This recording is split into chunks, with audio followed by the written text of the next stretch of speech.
All right. All right. All right. All right. We're live. And just bear with me here because I'm going to try to get this chat up. And oh, there we go. So if I mute that, I think we got it. Bring Phil back up. All right. Without any further ado, this is Fantasy 2019 Baseball Chat. And I'm here with a man who needs no introduction, the mastermind behind the RCEB box, Philmington. What's going on, guys? How's everybody doing today? All right, now, Phil, while we're waiting for a few people to join here, why don't you tell us about what the hell's going on with your Boston Red Sox this year? I wish I could tell you.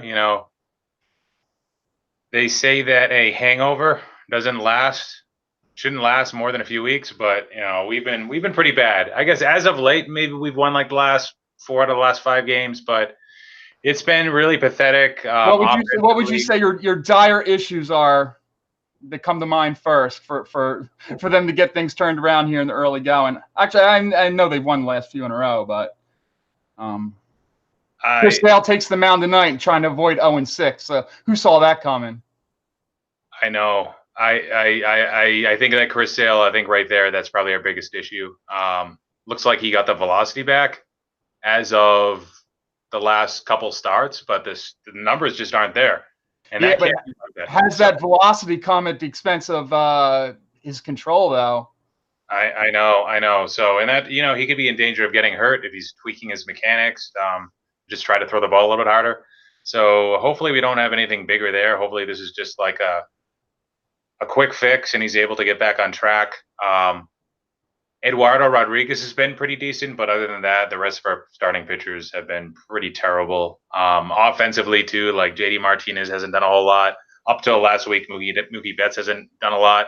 Andrew Benintendi, I don't know how many home runs between him and Rafael Devers they have combined, but I'm guessing I can count like 2 or 3 fingers. So, and then our bullpen.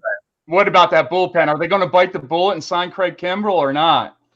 The reason why they didn't before is because it would put them over like the limit. They'd have to pay a luxury tax. So I don't see how their stance could change, especially given Dombrowski's methods and how he's always underinvested back to his time with Detroit in the bullpen. So we'll see. I mean, we could really use Kimbrell, as could a lot of teams right now. As could the Braves. Well, and we're going to, for our probably our first fantasy segment, we're going to get into bullpens because that's amongst fantasy players everywhere. Bullpen is the hot button topic right now, and the mess situation that they're in. I see in the chat right now we got Dennis is in here, Jeff Bancroft, Joe iPhone. All right, how you doing, Joe? We got Vogs here. Vogs says he can't stay that long. We're going to get into some trivia, and we'll wait till we get a few more on here to start the trivia Vogs. So let's get right into it. Let's get into those bullpen situations. I have, amongst the 30 teams in baseball, I would say a good third of them, a dozen of them, I have categorized as messes, just a complete mess. I have another half dozen listed as questionable, with only maybe about a dozen teams left listed as what you consider stable with what you're going to get out of your bullpen and most notably your closer. So a mess. I'm going to tell you what I have as a mess, Phil, and you tell me which situation you think is the worst. I got the AJ Minter situation in Atlanta with Luke Jackson possibly grabbing in some saves. I got the Royals bullpen with Ian Kennedy and Willie Peralta. You never know who's coming in the 9th inning or 8th inning to save games. You got the Angels with Cody Allen out. You got Hansel Robles and Ty Buttrey closing. You got Sergio Romo, I guess, is the closer in Florida, but you got Steckenrider, or I don't know. They don't win many games. Parker with the Twins, or Rogers, who's the closer there. Hector Neris is the closer now here in Philly, but the other day they brought him in the 6th inning.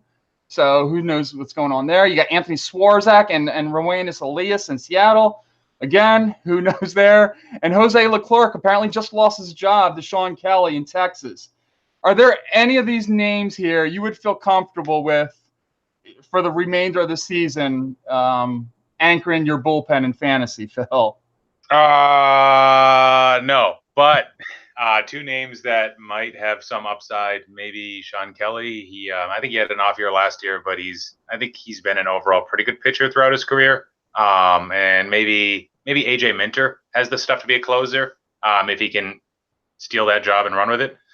But I mean, we're talking disasters here. All the more reason to, if Craig Kimbrel's in your league, no matter how shallow it is, pick him up and stash him.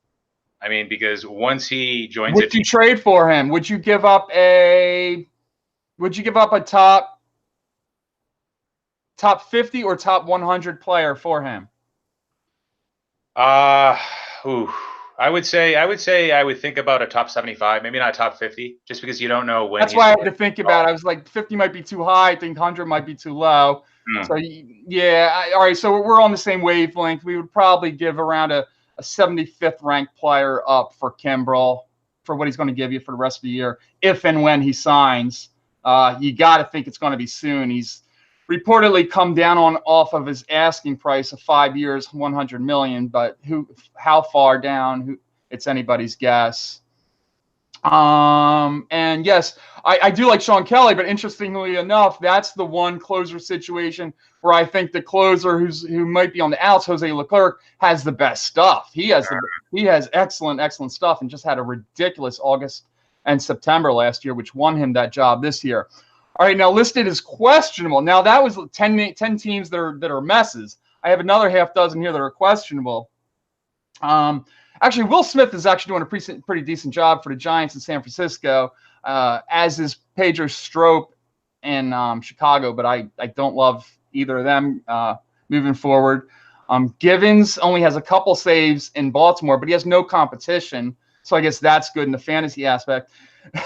Greg Holland, I know he's been great so far, but after what he did last year and prior to that, I have to still list him as questionable. And your team, the Red Sox, some days they're using Matt Barnes. I believe he has 2 or 3 saves, and Brazier, that he's got 5 or 6 saves.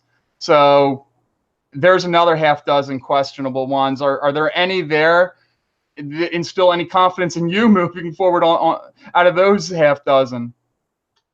I don't really know. I mean, you brought up Will Smith. I think looking at this situation from a high level, from a macro perspective, I think I read a stat that 80 different pitchers already have saves as of the end of April, which is up from that's up 30 or 40% versus last year, which is really high. Yeah, I think that teams do better with continuity when players know their roles. So I think eventually you'll see this list sort of weed down. You'll see players sort of bubble up and blossom and turn into the designated closers of those teams. So maybe 1/3 of the teams don't have good closer situations and the rest kind of have that figured out. Maybe the pitchers don't have the best whips and peripherals, but I don't feel confident enough to say how that's going to shake out.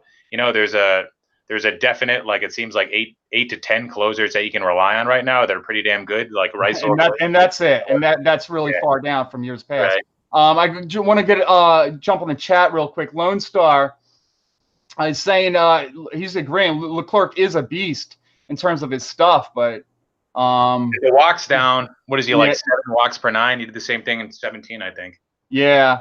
And Victor Negrom and Egg, how you guys doing? Jay Schmo. Victor Negron says he has Edwin Diaz, which the Mets have actually been rumored to be in talks with Craig Kimbrel, which, I mean, that would be a crazy bullpen, but they're already – would Kimbrel agree to pitch in the 8th? Who knows? Maybe they make an agreement that if he pitches the 9th, next year it goes back to Edwin Diaz. Who knows? So they have Familia Going the 7th, if he's still healthy. I forget if he is or not. Kimbrel the 8th, and then Diaz the 9th. Familia is healthy, but he's been pitching like he's not healthy. Yeah, that'd be a sick bullpen, just like they're trying to take after the Yankees with that.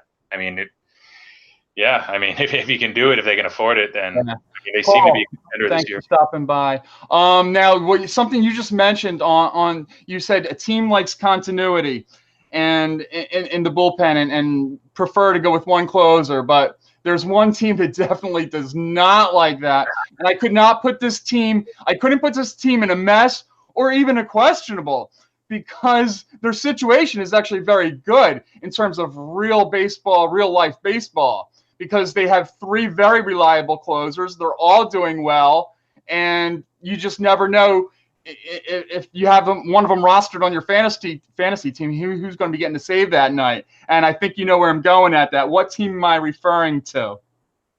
The Tampa Bay Rays. The Tampa Bay Rays. Yeah, they Diego Castillo got the save most recently. Before that, Emilio Pagan, I believe, grabbed 3 or 4 saves in a row. And prior to that, Jose Alvarado started the year as a closer, and he's got nasty stuff.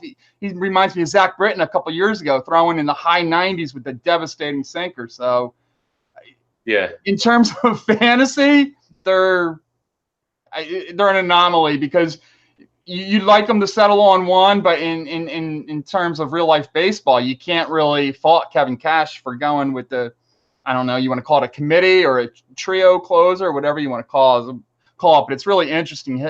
I mean, have you ever seen anything like this with them? No, not at all. But I see in the message board right now, I was wrong. I guess the Yankees are underperforming a little bit bullpen-wise right now. Mets too, according to Joe iPhone. So, yeah, the Yankees, just with the names they have, even after the most recent departures, I mean, they have a healthy Tommy Conley, or Conley, however it's pronounced. They picked up Adam Ottavino, kind of on the older side, probably on the wrong side of 30, but just really great stuff. So I think the Yankees will turn that around for sure. Tommy Kahnle autograph. That's right. You just touched on him. That's one of the cards. So since I just showed that, I'm going to throw a trivia question out there real quick, and then we're going to get to some other topics in fantasy. So for tonight's first trivia question, and if you've never watched a Sunday morning trivia, how it goes is it's according to my scroll. The first correct answer that I say is going to have your choice of one of these autograph cards, and I will show them. I'll show them first. Let me do the question first, and then I'll show them as we're waiting for the answer. All right. Now, if you've watched my streams before, you have an advantage, because I'm taking these straight from previous Sunday morning trivias.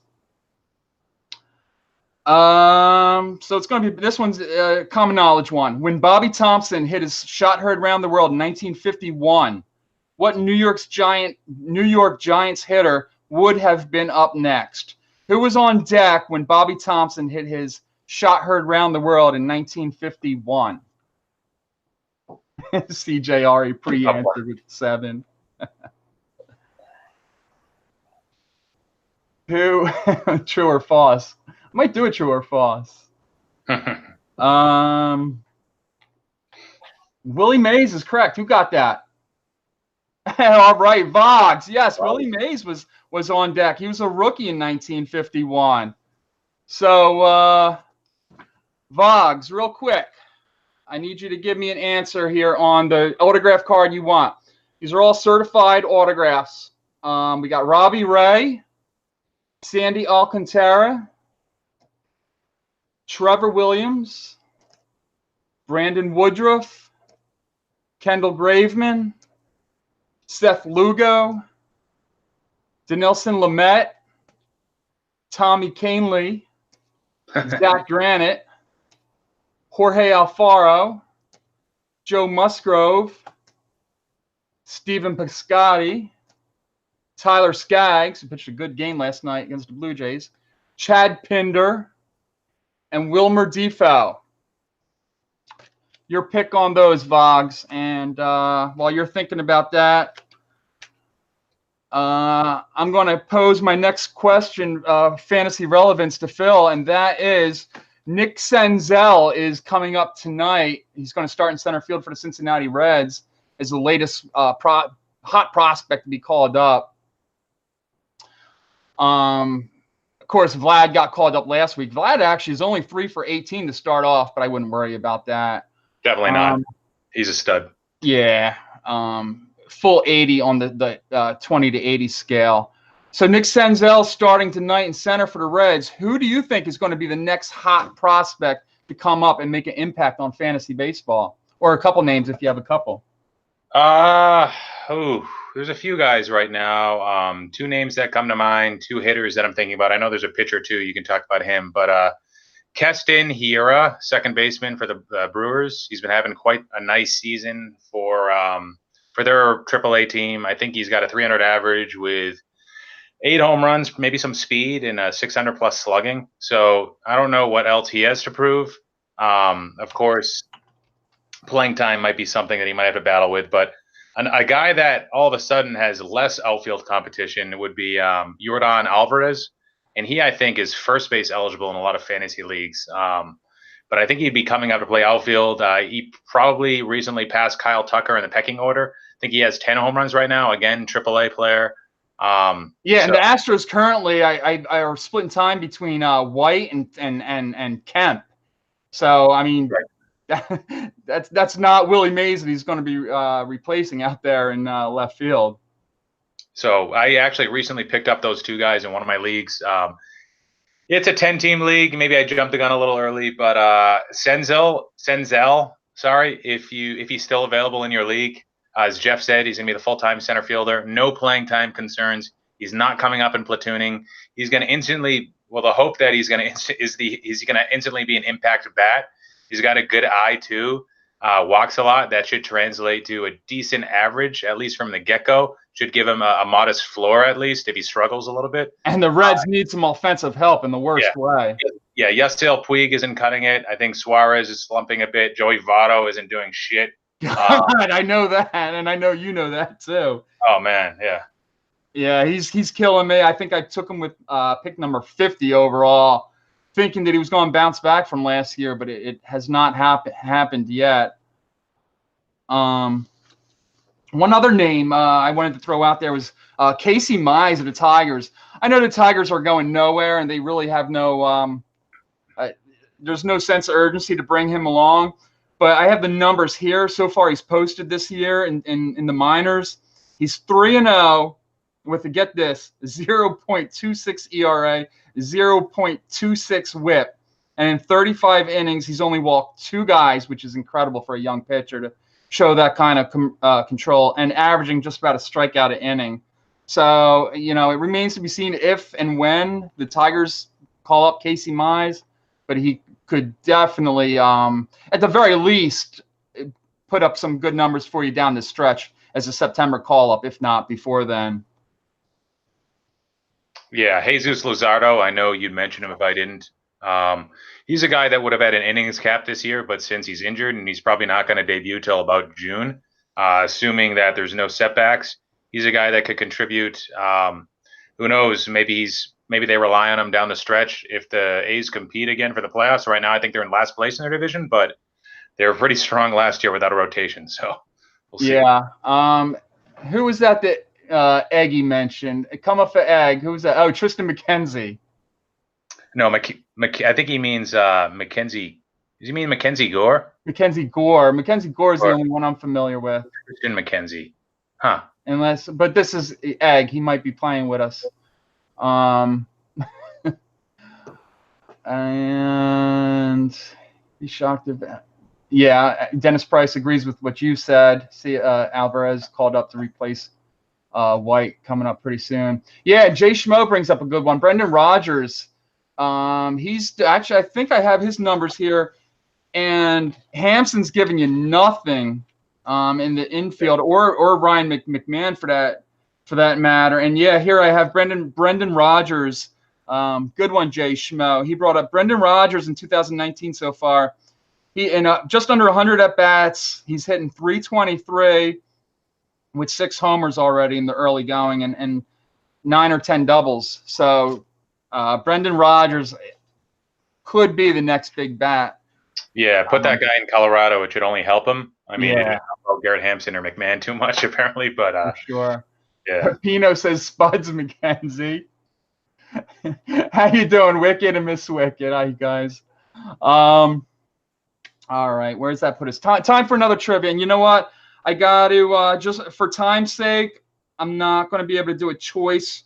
So the next question is for. I'm just going to pick one right here. This guy had a really nice outing last night against the Blue Jays. So this next question is going to be for Tyler Skaggs autograph card.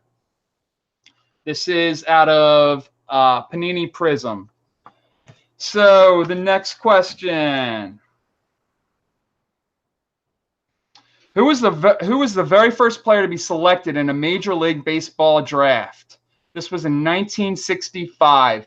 Who was the very first player to be selected in a Major League Baseball draft?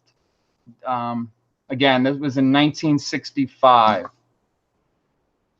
So, Phil, are you going to be kind enough to give us any inside information on the upcoming release, the May release, May 15th release of the RC Rookie Card Explosion box? Oh, geez, you put me on the spot there. Well, I will say that today I reached 50 active subscribers, so it's a big milestone for me. I'm only Rick selling. Monday, baseball card collector. Sorry, go ahead, Phil. Oh, you got it right? Yes. All right. Well, you can take over. No, go ahead. Yeah, so congratulations, baseball card collector. So I just reached 50 active subscribers. Since I started doing subscriptions in February, I've only lost one subscriber actually, and I've gained 51. So really cool. Seems like people really like what I'm bringing forward. May 15th, I'm going to have 72 boxes again. So if you do the math, there's going to be about 20 left that still haven't been spoken for. That doesn't count any more subscriptions that get added the next 12 days. It won't be till the 15th that I release the one-time purchases on the website. Yeah, so I'll give you, let's see, one of the products that I can tell you about. Okay, 2011 Topps Heritage Minor League. That's a huge product. That's going to be in this release, maybe one of the best modern products yet. I'd argue that it is. It comes in boxes of 24 that guarantee 2 autographs. So 1 out of 12 packs will have an autograph. Also, you have a really good chance at a Mike Trout rookie card and a PSA 10. Those are selling for about $300 now on eBay. Also, Bryce Harper is, I think he has a short print rookie card in there, and I think there's other players as well. I haven't done the checklist yet, but I know it's a loaded product. All right. And that releases on May 15th, right? That's right. All right. Where are we headed fantasy-wise? Any topics for discussion in the chat? Who would you say are some of the biggest busts so far this year, Phil? You know, players that were ranked, I don't know, in the top 20 or 25 or drafted in the top 20, 25. Who are you disappointed in? And, you're certainly looking for a rebound very soon. Yeah, well, some of those guys I think will rebound. I think most will that have disappointed so far. And some I'm a little more worried about, a little more skeptical. Mookie Betts and Jose Ramirez, 2 guys that went routinely in the top 3 in most drafts. Not worried about them. But if you look at Jose Ramirez's numbers, he did struggle in the spring and he struggled in September of last year. But if you really dissect the underperformance, you'll notice that they were caused by different things. I think he was struggling trying to hit breaking balls last year, and now his struggles are a little bit different. So he's still walking at a fairly good clip. I'm not worried about him. Mookie Betts has turned around over the last week. Ronald Acuna has been a little slow as of late, but I think he's just too talented. Yeah. To stay this down for that long, and he still has like a decent OPS. He's still maybe slightly disappointing By his standards. Right. Stanton, related to injuries or not, I mean, he really underperformed last year. People were expecting a big bounce back season in that bandbox of New York, and I don't know if he's going to be able to do it this year, to be honest. Maybe there's just too much pressure. He has shown bouts of inconsistency over his career, and they've had pretty long stretches when he's been kind of average. So I don't know when he snaps out of it. Harper, what do you think about him? He's been interesting. He was really hot at the get-go, and Yeah, and he's been, and I live down here right next to Philly, and he's getting booed the last couple games, and to his credit, he owned up to it, and he said, I would boo myself too. I think he's going to be fine. Just like you said about Betts or Acuna, he's got too much talent not to be, and baseball is such a long season. The old adage, you've heard it a million times. You're going to go through stretches, and right now he's just going through a stretch. Once the weather warms up, like old Charlie Manuel used to say, once hitting weather gets here, I think Harper will go back to being Bryce Harper. But there's one guy you did not. I think you intentionally missed out on mentioning on who has been a big disappointment so far for your Boston Red Sox there. And tonight he takes the mound against the Orioles, staring 0-6 right in the face. What do you think his chances are of beating the Orioles tonight? And also, Andrew Benintendi of your Red Sox, I was as wrong as anybody on this. I loved him coming into this year, and I think he's sitting on, 2 or 3 home runs. He had a nice opposite field one yesterday. I think it might have been off Lucas Giolito. So he might be. It was a beautiful swing. I wasn't going to mention who the home run was off of. I think Benintendi will turn around. Sale, I'm a little bit worried about. If there was a scale of 1 to 10, I'm probably about a 6 on Sale and more like a 2 on Benintendi. So, okay. And we have some pretty good names in the chat here. Juan Soto, Joe iPhone says Juan Soto. Juan Soto's not putting up great numbers, but he's still walking. He might even be too selective for his own good, which is so odd to say about a young player. Victor said Puig. You mentioned Puig also. A lot of people are down on him, which it just is interesting because with balls flying out of the ballpark, I know you mentioned. I think you might want to touch on the ball situation. Derek from Wicked Discounts has been on. He thinks it's been a juice ball season, and he might be on to something. I know you alluded to that earlier. So balls flying out all over the place, and someone like Yasiel Puig just isn't hitting home runs. It doesn't make sense. If a hitter is struggling right now, it means they suck. If a pitcher is struggling right now, it's okay because I really think it's not okay, but it's more defensible because I really think that the balls are juiced. And I mean, if you look at the top 20 fantasy starting pitchers at the beginning of the year, I think we were talking about this. The only 3 that aren't underperforming that I could count, this is just based off the top of my head. I don't know if this is correct, but I think that Garrett Cole, Verlander, I don't think they're necessarily overperforming. I think they're doing what we thought they would do. And then maybe like Herman Marquez maybe is doing pretty well. But like DeGrom's getting shelled. People have brought up DeGrom. I'm surprised Scherzer hasn't come up. At least that from what I've seen. Well, DeGrom, I think he was fighting as he termed it, a barking elbow. And his last start, he seemed to have rebounded. So that might have been due to a slight. I don't want to say a slight injury because anything with your arm, especially if someone of the caliber of DeGrom is slight. Aaron Nola is another one. Fastball velocity is the same as last year. K to walk ratio is about the same, and he's getting hammered pretty good. He's already given up 7 home runs. I think that's half of what he had all last year. Yeah, and the balls just fly. Joe iPhone just mentioned Syndergaard. Syndergaard is hitting opposite field home runs. So when you see pitchers going the opposite way, there really might be something to it, to the juice ball, or maybe wound a little tighter, or. Who knows?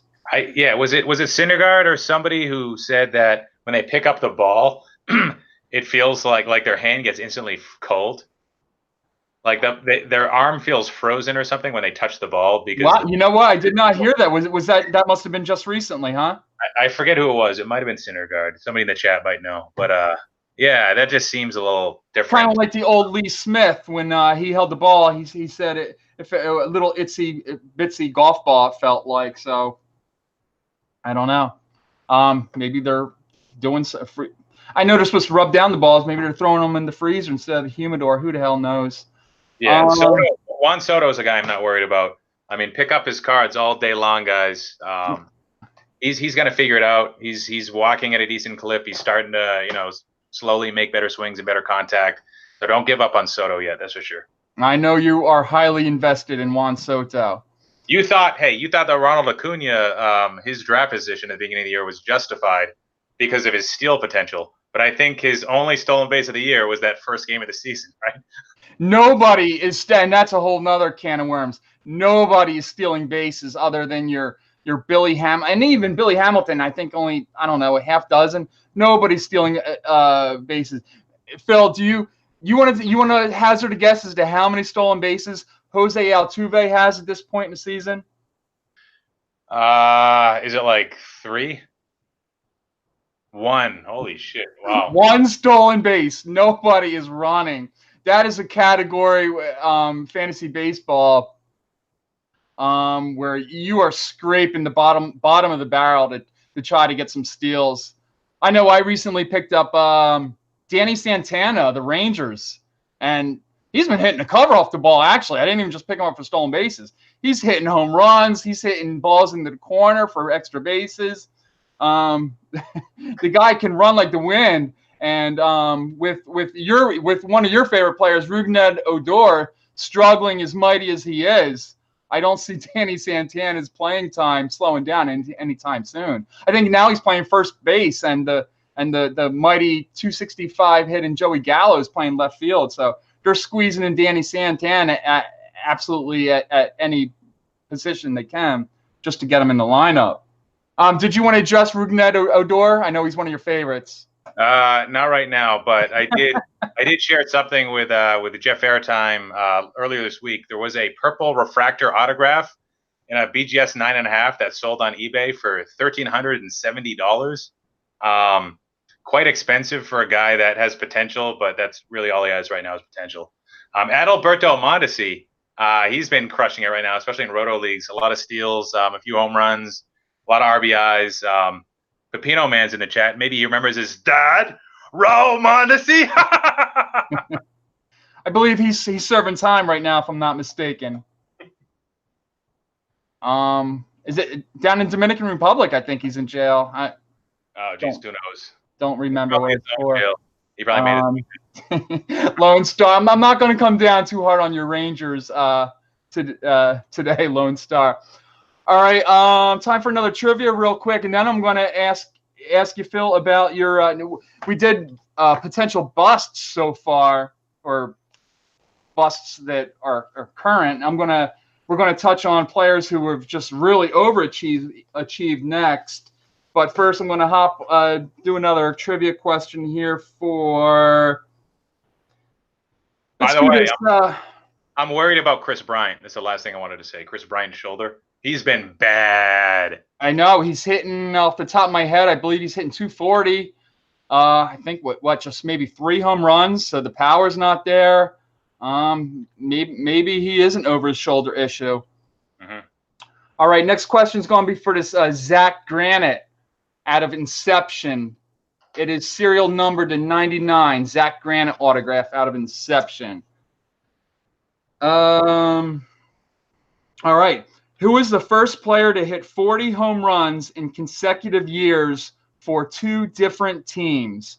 Who was the first player to hit 40 home runs in consecutive years for 2 different teams? Okay. I might know this one. Is this within the last 25 years? Yeah, you don't have to go far. You don't have to go that far back. All right, who's going to Google this one and get it right? This one is a tough one to Google. If you're Googling it, all the power to you, because maybe baseball card collector remembers it from a previous episode.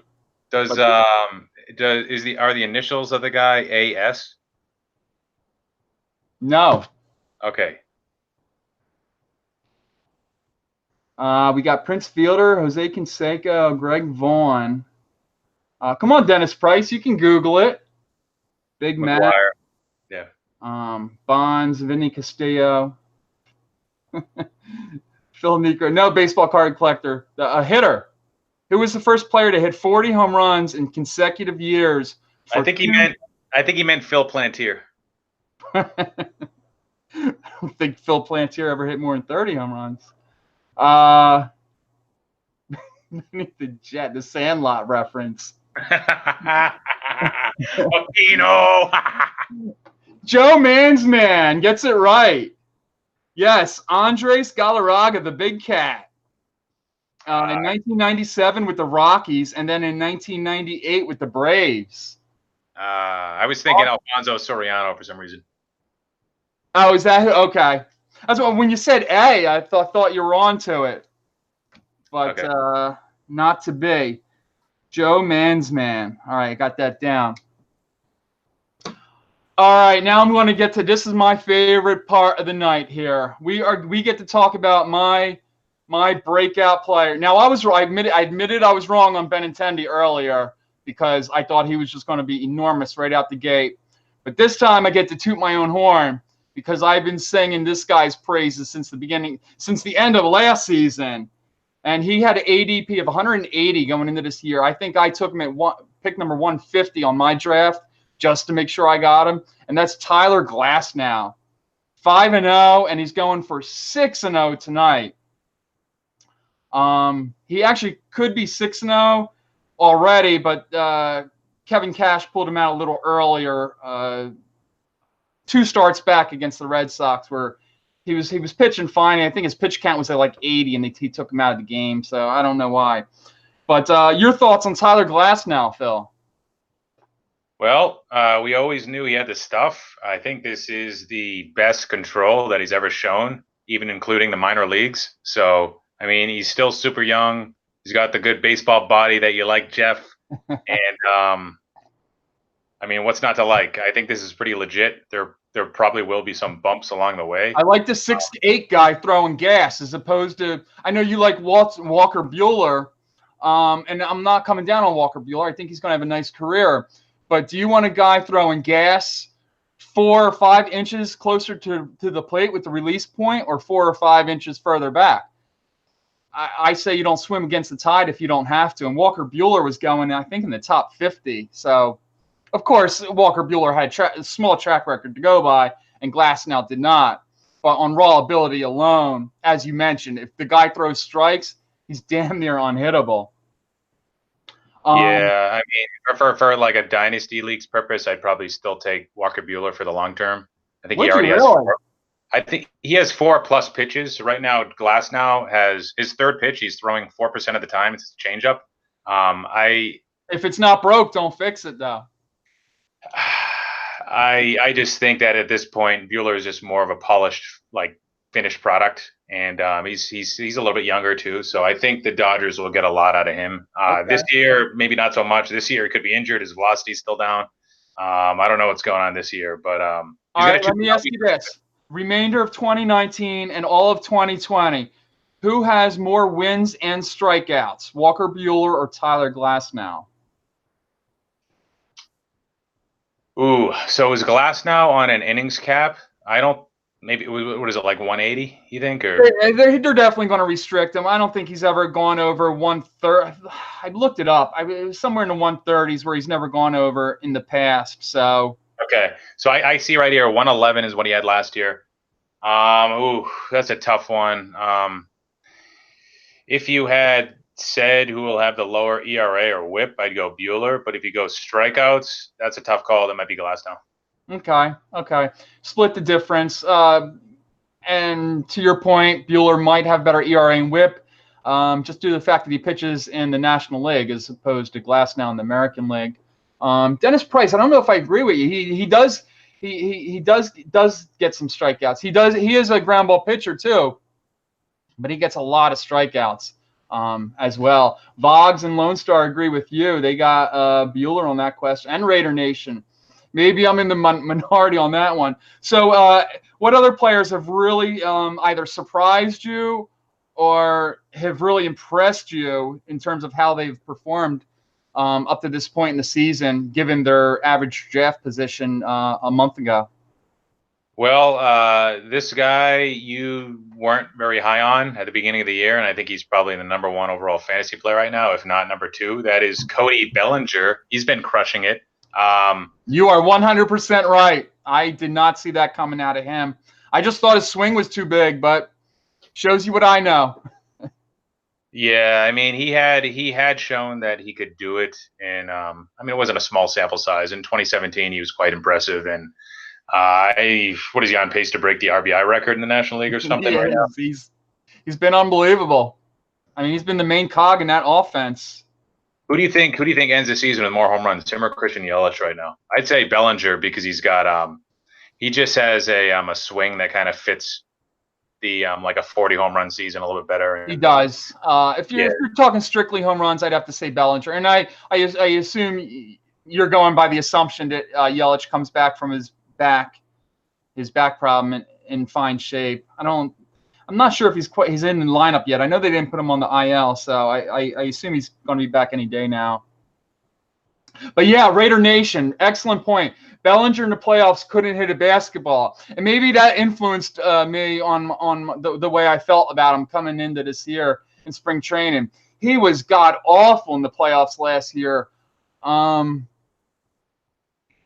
God forbid he faced a left-handed pitcher. I mean that was just a 3-pitch strikeout anytime a lefty came in to face him. So maybe that did have an influence on the way I felt for him, felt about him.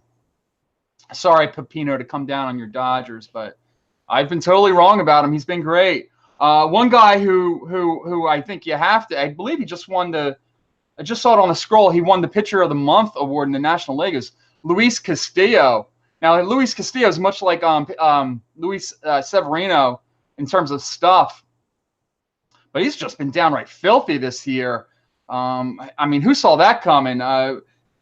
Luis Castillo, was he on your radar to be a top 10 starting pitcher coming into this year, Phil? To be honest, I was targeting him in most of my leagues. He had How far down were you targeting him though? Like, where did you think you'd be able to get him? I think I had him. I'm in some auction leagues. I'm not sure about the round, but I had him ranked around like number 24 to 26 starting pitchers. Okay, I think yeah. So right after Marquez Tyone, I think I had Castillo. I was able to get him in one league. He had a really good stretch last year.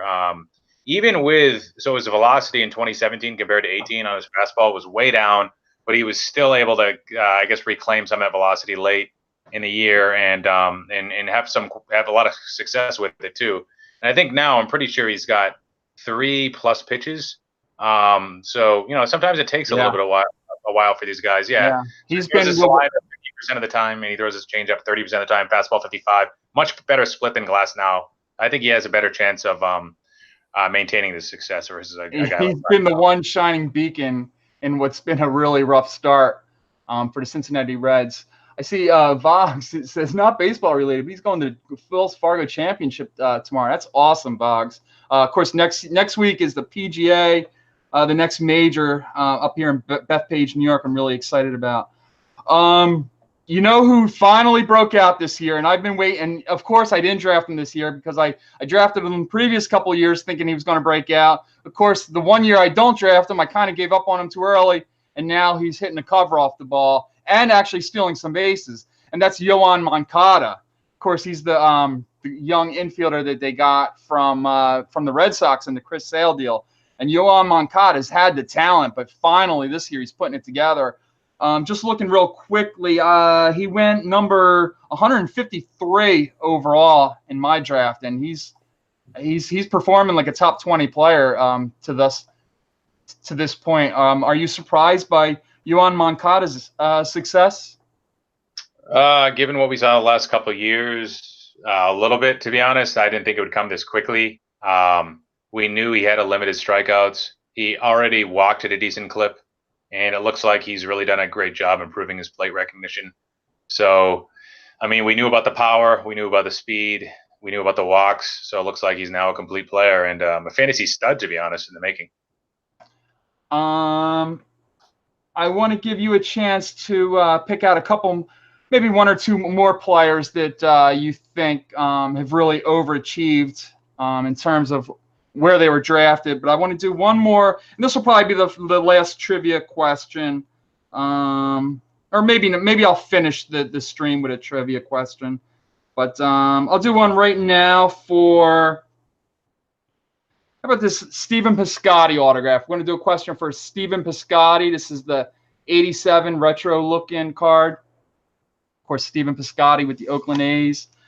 So I'm going to hit the trivia bank here and go with.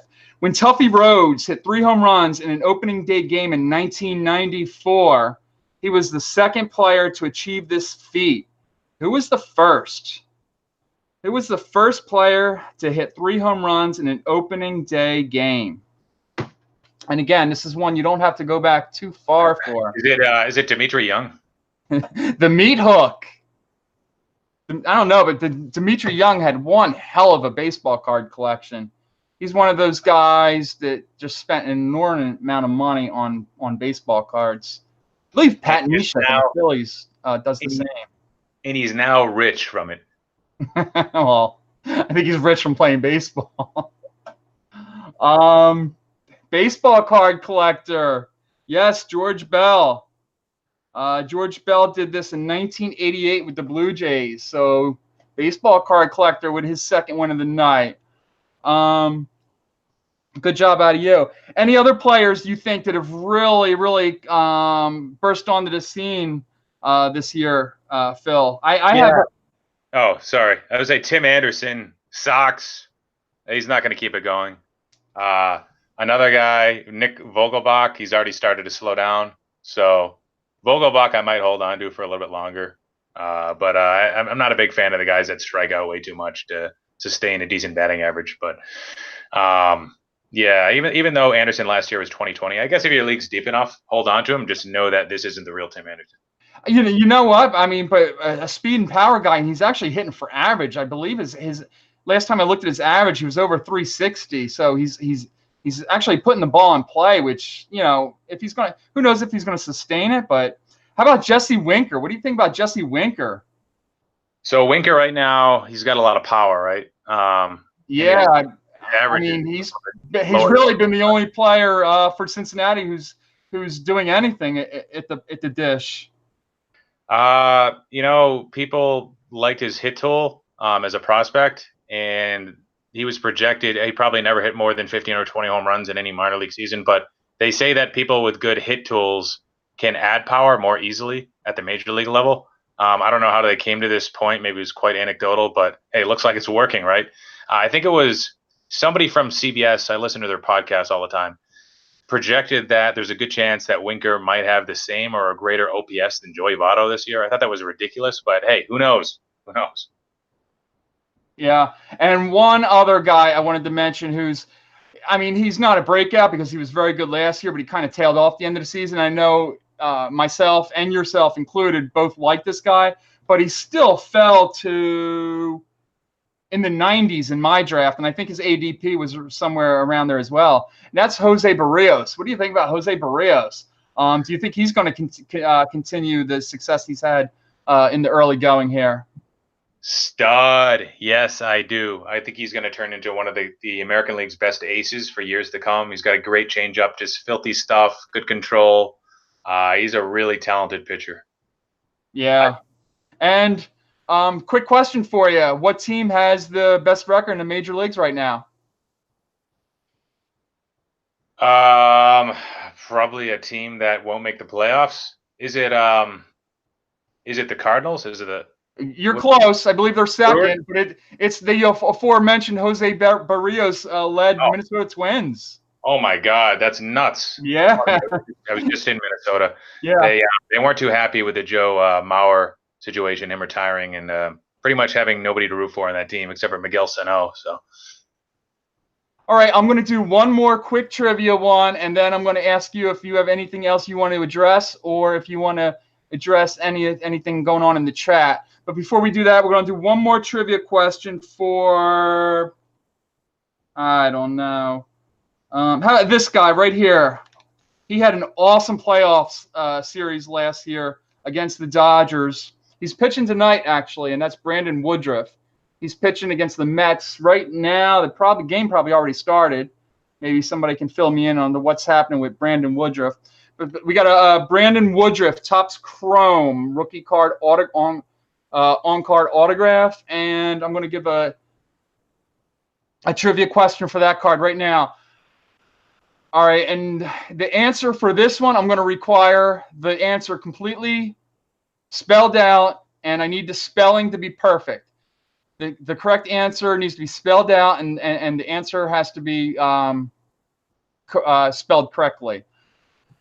Nolan Ryan is the all-time strikeouts leader in Major League Baseball. True or false?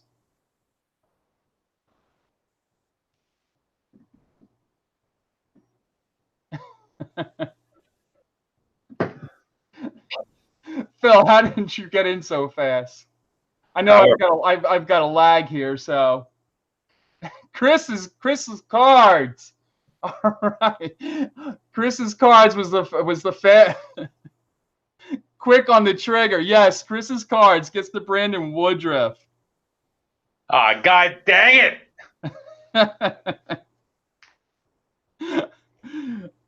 All right. Any closing thoughts, Phil? I had to Google the spelling on that one, so that's why it took me so long. I just didn't want someone to type T and have the advantage against someone who was typing out the whole word. That's the only reason why I asked it in that manner. And any big fantasy points? Any hot pitchers you're looking to pick up over the next week who aren't largely owned, or hitters who you think are buy low right now? Any thoughts on those areas? Pitching wise, Tyler Skaggs could be a name that could be usable. Maybe Andrew Heaney, Mike Minor. These are guys that I've taken a look at in my leagues recently. Mike Minor's getting a lot of traction. I think he was just picked up in my league as well. Yeah, for hitters, Brandon Lau, Tampa Bay. He might have some playing time concerns. I don't think he's going to start right away against lefties, but he's a guy that was sort of overlooked as a prospect, but high OPS type guy. I don't know. What about some names from you?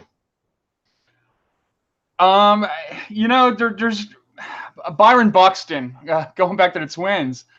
He's had an okay start to the season, but the guy's just has so much talent. I really think he's going to, at some point, really make some strides. And Jeff McNeil of the Mets, they're going to continue to get him playing time.